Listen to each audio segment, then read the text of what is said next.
Hey everyone, how's it going? Welcome to NoDQ&A video right here on NoDQ.com, as well as the YouTube channel and NoDQ&A videos affiliate, ringsidenews.com. A lot of news up on NoDQ.com right now regarding the Seth Rollins injury and possible changes to Wrestlemania. Lots of speculation about the Wrestlemania 33 card. Make sure you stay tuned to NoDQ.com for the very latest regarding all of that. With that being said, let's get down to your questions from twitter.com/AaronRift using the hashtag RoadToNoDQ1000. First one today comes from Alex Suggs. Is Seth Rollins is out again so quickly after coming back? Do you think WWE will push him again or keep him mid-card? I do not see WWE pushing Rollins down the card. I think when he does come back, he'll continue to be in a top spot in the company. Rollins is very reliable besides getting hurt, and the way it is in WWE, guys can get hurt at any time, and sometimes a freak accident can happen more than once. And with Seth Rollins, he has definitely run into some bad luck here. There is some fear that he could end up like Rey Mysterio, having recurring knee injuries and being out of action a lot, and that could hurt him in the long run, but I sense when he does come back, he'll be put right back into the feud with Triple H, and he'll continue to be pushed very strongly. Seth Rollins is one of the best in-ring performers the company has had in many years. He's good on the mic. He's a solid overall performer. I do not think that the company will push him down the card because he got hurt again. Now, if he keeps getting hurt over and over the next several years, then he might not have the staying power of somebody like a Shawn Michaels. It just depends. Hopefully he doesn't keep getting hurt and this will be the last injury he has for a while. Next one I have here is from FM Desperado. Is the injury for Seth Rollins a blessing in disguise? Could the face turn still be salvaged after this? I think it could help to some degree. I think a lot of fans will definitely be sympathetic towards Rollins. However, when it's all said and done, a lot of it has to do with how the character is portrayed on television, and I think bad writing is still the biggest factor in Seth Rollins not being able to reach his fullest potential as a babyface. Even this past week on Raw, they had Rollins talking about how he would go to Triple H's house there with Triple H's kids, and to me that's something really creepy and not something that a babyface would say. I think that the writing needs to be better in terms of getting fans to cheer for Seth Rollins and have Rollins do things that a babyface character would do. And having Rollins stalk Triple H's kids, not sure if that is something I would put in the script. I'm not sure what WWE was thinking with that one. So I'm hopeful when he comes back, they just focus on him being a badass and letting him get his revenge on Triple H. You know, I talked about the NXT TakeOver show, the fact that those security guards were able to get him out of there without any kind of restraints or anything. And I think back to like Steve Austin and how Austin would have laid out all those security guards. You know, it's the writing that's really important in getting a character over or getting a character not over with the audience, and I think that that's the most important thing. But yeah, you would think that Rollins getting hurt again, the fans are going to be rooting for him even more to come back from this and resume being one of the top guys in the company. And as driven as Seth Rollins is, you know, I think he will be back, and this is not going to stop him from being one of the top guys in the company for years to come. Got this one here from Trey Allen. Hi Aaron, do you think the Triple H Rollins feud will drag on after WrestleMania? I think it depends on whether or not Rollins is able to come back in time for WrestleMania. Now, the current word is that he'll be out of action for around 2 months, 8 weeks. If that's the case, he should be able to come back right around WrestleMania and possibly return for the match. Now, the question is, WWE's got a big decision to make. Will they take a chance and hope that he's able to return in time? Based off of Rollins' message on Twitter, it seems like he's going to do everything in his power to be back in time for WrestleMania. That's what I got from reading his tweets. time will tell, but will WWE take the risk on that? What happens if they invest in this storyline and they decide to go through with it, and then Rollins is not able to return in time, and the doctors don't feel comfortable enough in clearing him, and WWE would be in a spot where they would have to either bring him back when he's not ready or cancel a match after hyping it up. WWE's in a tough spot right now. I mean, it's really touch and go. I mean, this is like right on the borderline. Do you go with it, or do you just play it safe and call off the match and wait until after WrestleMania to do Triple H and Seth Rollins? It's a really tough decision WWE has to make, no doubt about it. And I got this one here from Sean T. Flick. Do you think that they will revisit the Triple H and Seth Rollins feud at SummerSlam, or is that too much steam lost? I think that's too far to wait. I would do Triple H and Rollins as soon as Rollins is able to compete again. If that's WrestleMania, that's the ideal place to do it. If not, then I would do it as soon as possible, whether that's the Payback pay-per-view or Extreme Rules, whatever the next Raw pay-per-view is. I would do it as soon as humanly possible and not put it off until SummerSlam. I mean, to me, that's almost a year since that angle took place where Triple H cost Rollins the Universal title, and that's way too long to be having the first match between those guys. I would do that match as soon as possible. This one comes from Gareth Smith. With Seth Rollins out for Mania, who can replace him in this feud with Triple H? Maybe Finn Balor or Sami Zayn? I did a poll on NoDQ asking people what they thought, and the number one answer was nobody. I understand Triple H being part of WrestleMania because he has the name value, but I see this as a blessing in disguise. Somebody else can take that spot potentially and have that high-profile match that Triple H was going to have. Now, if Triple H is hell-bent on doing WrestleMania and having a match, of the available guys, I like the idea of Sami Zayn perhaps getting that spot, and that could potentially work as Seth Rollins being replaced by his good friend Sami Zayn. Sami Zayn can come out and get in Triple H's face and set up something for WrestleMania, and Sami Zayn would work well as the underdog against Triple H. I like that dynamic, so that's a possibility. There are a few other ones that people have been batting around, but quite frankly, if Rollins is unavailable, I would just not put Triple H in a match at WrestleMania and make sure that somebody who might miss a spot at WrestleMania is able to have a spot at WrestleMania because of Seth Rollins being hurt. And I got this one here from Chris. Joe versus Finn Balor at WrestleMania. Balor represents Rollins and Joe represents Triple H. Might this be a good way to keep the story going? Your thoughts? The thing that doesn't make sense about that is Finn Balor was injured by Seth Rollins. So why would Balor fight for the honor of Seth Rollins? To me, that doesn't make any sense, and I'm not really a fan of that idea. I'd rather just have Finn Balor come out and have a match with Samoa Joe without getting Triple H and Seth Rollins involved. I think that would be a very interesting match for WrestleMania. Finn Balor versus Samoa Joe at WrestleMania on the main roster. Alright, moving on here from the Seth Rollins topics. This one comes from Nick Adams. What do you think of John Cena teaming with Nikki Bella at WrestleMania?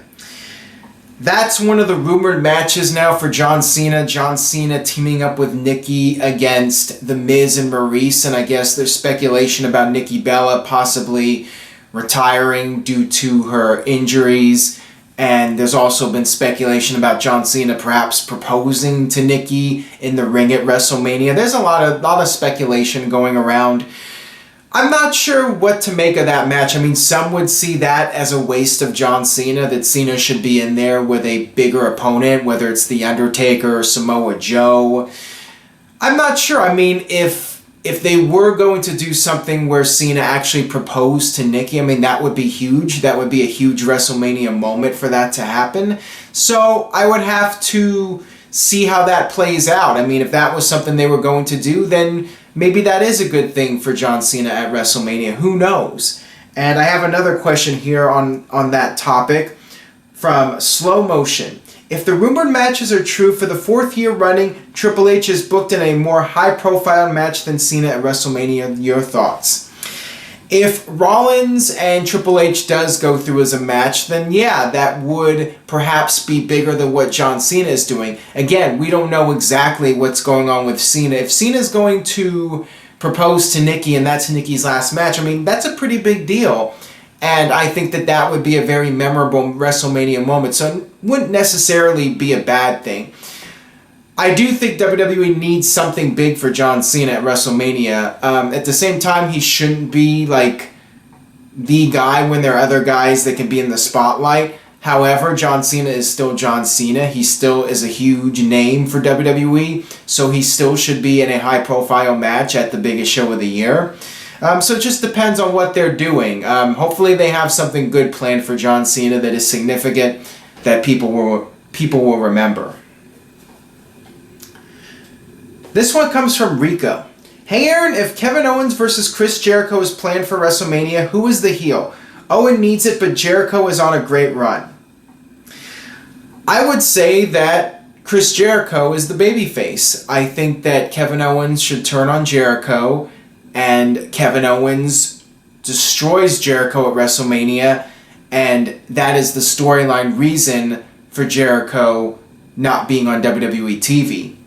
Owens is the guy that runs Jericho off of television for a while, and then Jericho can come back once his stuff with Fozzy is done and resume the feud with Kevin Owens. That's something I would like to see, and I think Owens could really get over as a heel by putting Jericho out of action and being the reason that we don't get Y2J on WWE television every week. To me, that's a natural storyline to do, and it would be more effective for Kevin Owens' character rather than Owens turning babyface and running off Jericho. I mean, everyone loves Jericho, so for Jericho to be gone and somebody taking credit for it, you know, that's good heel heat right there. Got this one here from Chris Cohn. Was it ever confirmed that WWE gave away 12K tickets for the Rumble, or was that just a rumor?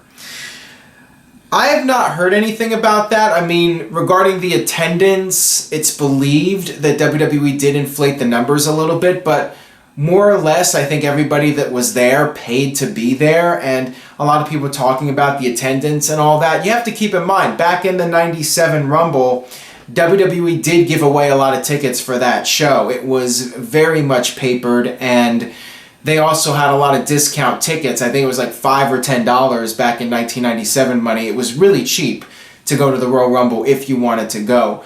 And for this year's Rumble, WWE charged a lot more for tickets. Ticket prices in general are a lot more, and WWE can get away with charging a lot more than back in 97. So when it's all said and done, I mean, WWE's live gate for this year's Rumble is going to definitely surpass 97, and I believe, based off of reports that are out there from what we know, this is going to be the highest grossing WWE event that isn't WrestleMania, this year's Royal Rumble match. So the attendance isn't really important. What's important is the money, how much money WWE made in ticket sales for the event. And when you look at that, this year's Rumble was a huge success, even if there weren't as many people in the building. This one comes from Chase Holland. Hey Aaron, where would you rank CM Punk's pipe bomb promo, and do you believe that the promo left any impact in wrestling? I would say it made a huge impact on the wrestling business, and it's something people are still talking about today. It was an awesome promo, and yes, a lot of guys can cut a good promo when they're doing half shoot, half work. They're doing that worked shoot promo. A lot of guys can do a very good job at that kind of promo, but CM Punk is one of those guys that is so good with the delivery of his promos. I mean, I'm not sure if anybody else could have done it better. I mean, CM Punk really did a tremendous job with that promo, and, you know, it probably was somewhat of how he was really feeling mixed with how internet fans were feeling, and all that was put together. And, you know, he was basically the voice of the voiceless, as he said. And there are so many things in that promo that hold true, you know, talking about the doofus son-in-law and talking about how Vince McMahon is a millionaire who should be a billionaire. To me, that was such a great line because, yes, WWE is profitable. They're making money, but my feeling is that they could be making so much more money if they were willing to take more chances and think outside the box, you know, maybe turn Cena heel or turn Reigns heel or just try something different. But, you know, they're just stuck in their ways, and if something's working, they just run with it as long as they possibly can, and they don't really take the chances that they used to 20 years ago. And I think that that's a great line that Punk said about Vince being a millionaire who should be a billionaire. And there were so many other great lines that he said, and I think because of Punk, that opened the door for WWE bringing in more of the indie stars like Daniel Bryan, and then of course Seth Rollins and Dean Ambrose and Samoa Joe, bringing in the guys from TNA. I think it was Punk's promo and Punk really becoming a big success in WWE, which opened the door for a lot of other guys and really changed the face of the company and ushered in a new era of new stars. So yeah, Punk's promo was very significant. And like I said many times, it literally crashed NoDQ.com, and that's only happened a couple of times. There were so many people talking about it, so much buzz, something I haven't seen in years and perhaps ever. I think it broke NoDQ.com's all-time traffic record. You know, it was tremendous. I mean, there's nothing more I can say about it. This one comes from Adam Goss. Why do we never see cage matches where the only way to win is escape over the top? I'm not a fan of pin/submission in the cage. I do agree with you on this. I liked the old school cage matches where the only way to win was to escape the cage. But I understand why WWE has the pinfall and submissions. I mean, it is an easier way to have heat in the match when you know there's different ways it can end, not just escaping the cage, but also somebody could be pinned at any time or somebody could submit at any time. It just adds different ways for the match to end, and I think it makes people more invested in the match. But yeah, I do agree with you. I liked the old style cage match where it was two guys that had an issue and they had to settle it in the cage, and they would just beat the hell out of each other. It wasn't about pins or submissions. It was about beating your guy completely senseless until he could not fight anymore, and then you leave the cage. That was what a cage match was all about. It was settling a feud. So I do miss that aspect of the cage match, but I do understand why they changed things and added the pinfalls and the submissions and all that to the cage matches. That'll wrap it up for this edition of No DQ&A video. Thanks as always for watching. I mentioned it on Facebook. If you're not aware, this coming Monday, Raw will be in Portland, Oregon. I have a meetup set up. If you guys are interested, anybody in the Portland area that's going to Raw, you would like to meet up before the show, message me on Facebook or check out the events page. I'll leave a link in the description box. And also later in February, I will be at the Raw at Staples Center. We'll also have a meetup for that before the show at the Hooters across the street from Staples Center. Of course, stay tuned to NoDQ.com for the very latest regarding the upcoming Elimination Chamber pay-per-view. And next week we'll have the predictions video. So stay tuned for that. And I will see you guys next time.